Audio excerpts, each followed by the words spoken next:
Is this plant in your country? This plant can be for vegetables.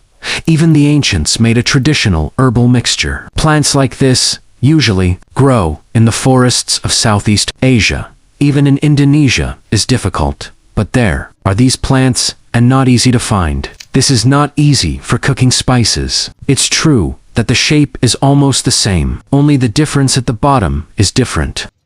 It can be used to cook vegetables, like in this photo. Or you can also make grombiang vegetable soup with broth.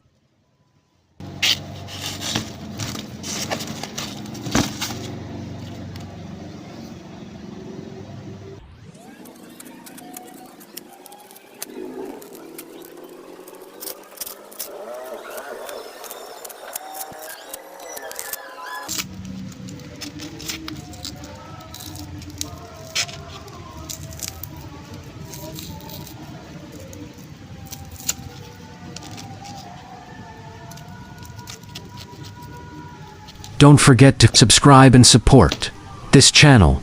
Next, serving food from nature.